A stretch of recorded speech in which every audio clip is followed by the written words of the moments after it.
இந்த தேசிய நெடுஞ்சாலையில NH44 அப்படின்ற ஒரு கொஸ்டின் அடிக்கடி கேட்குறாங்க.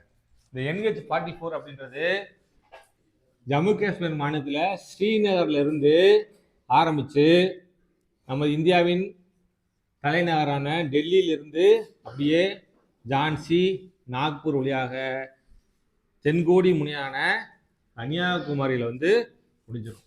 இது மாதிரி படம் போட்டுட்டீங்கன்னா கட்டாயம் NH44க்கான ஒரு மதிப்பெண்கள் உறுதியாக எடுத்துடலாம். 4076 கிலோமீட்டர் நீளம் கொண்ட இந்த மிகப்பெரிய சாலை தான் NH44.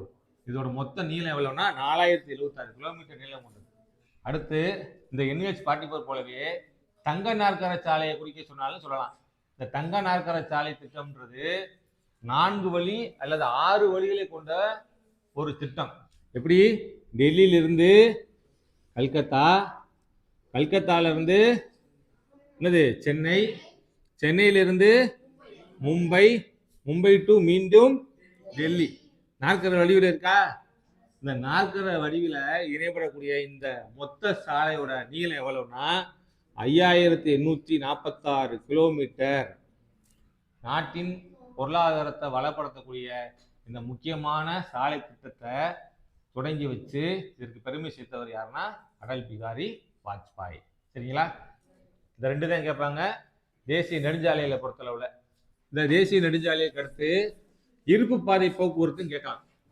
இருப்பு பாதை போக்குவரத்துன்னு சொல்லும் போத இந்த இருப்பு பாதை போக்குவரத்தோட வடக்கு தலைமையகம் எங்க இருக்குன்னா டெல்லி தான். டெல்லியை குறிக்கிறது முன்னாலே சொல்லி கொடுத்துருக்கேன். இந்த படுகை கோட்டுக்கு இந்த பாயிண்ட் இருக்கல, இந்த பாயிண்ட்ல இருந்து கொஞ்சம் தூரம் இங்கிட்டு வாங்க, இந்த பள்ளத்துக்கு நேரம் வாங்க. இந்த ரெண்டு சந்திக்கக்கூடிய இடம் தான் என்னது? டெல்லி. இந்த டெல்லி குறிச்சின்னா இதுதான் வடக்கு ரயில்வேயின் தலைமையகம். கிழக்கு ரயில்வே தலைமையகம் மேற்கு வங்காளம், மேற்கு ரயில்வே தலைமையகம் மும்பை, தெற்கு ரயில்வே தலைமையகம் சென்னை. இந்த 4 இடங்களை குறிக்க தெரிஞ்சிச்சுன்னா அவங்க எப்படி கேள்வி கேட்பாங்க அப்படின்னா சென்னை டு டெல்லி குறிக்க சொல்லுவாங்க. அப்ப சென்னையிலிருந்து டெல்லிக்கு நேர்கோடு போட்டு இதற்கு இடையில இருக்கக்கூடிய இடங்களை குறிக்கணுமானா அவசியம் கிடையாது. இருந்தாலும் நீங்க குறிக்கணும்னாலும் உங்களுக்கு முன்னாடி சொல்லி கொடுத்துருக்கேன். இந்த இடத்துக்கு நேரம் இங்கக்குள்ள என்ன சொல்லியிருக்கேன்? ஜான்சி சொல்லியிருக்கேன். இந்த தண்டிக்கு நேரம் இங்கக்குள்ள என்ன சொல்லியிருக்கேன்? நாக்பூர்.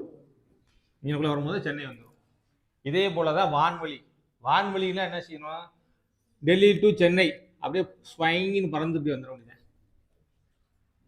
Delhi to Kolkata, Delhi to Kolkata. ஏன்னா இது எல்லாமே பன்னாட்டு விமான நிலையங்கள் தான். அதனால என்ன செஞ்சிடலாம்? ஒரு இடத்துல இருந்து இன்னொரு இடத்துக்கு அப்படியே ஜம்ப் பண்ணி போயிடலாம். இதான் வான்வழி பாதை.